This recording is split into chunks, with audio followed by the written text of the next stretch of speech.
nakakataba po ng puso ay na makita kayo. Dahil alam mo po, marami po ang pinanggalingan namin.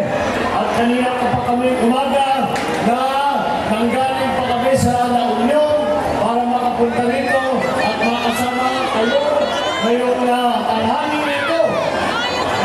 Yung ating ibang kasamahan, nagre-reklamo na. Reklamo na. Medyo pagod na kami. Ginugutom na kami. Ngunit, nung nakita kayo, nawala ang gutom, nawala ang pagod.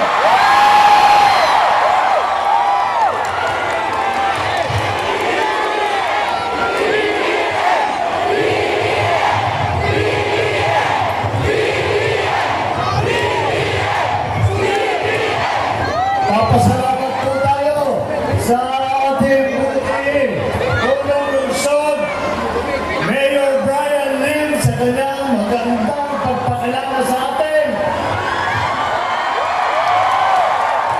At narinig niyo rin po, alam niyo naman po na ito po ang tinatawag namin na unity.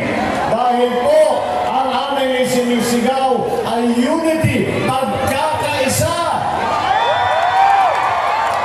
At dito sa Dagupan, mukhang naunawaan na talaga ninyo ang ating adhikain ng pagkakaisa. Kaya nandito ngayon tayo, tag-iisa, sumusuporta kay Bongbong, kay Sara at sa buong unity.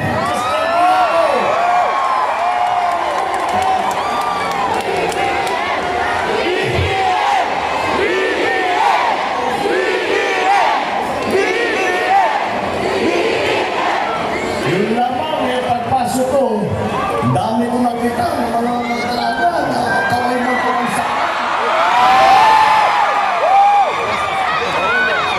Akala ko, ako na yung hinahanap, si Sandro na ang hinahanap ko.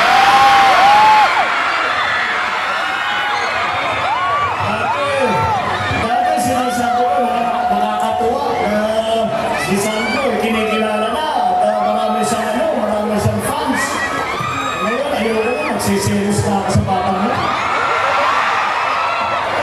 Wala po, pinagtatanong po sila sa akin kung kasama ko si Sandro. Sabi ko, hindi kayo makasama. Dahil busy rin siya. At tumatakbo po bilang diputado, bilang congressman ng 1st District sa Ilocos Norte.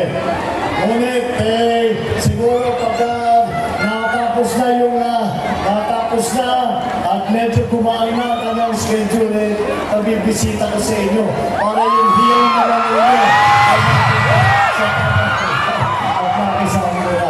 Maraming salamat po. Kami po ay narinig niyo po ang mensahe ng ating Vice Presidente na si Mayor Inday Sara. Ako po, sinasabi ko lagi na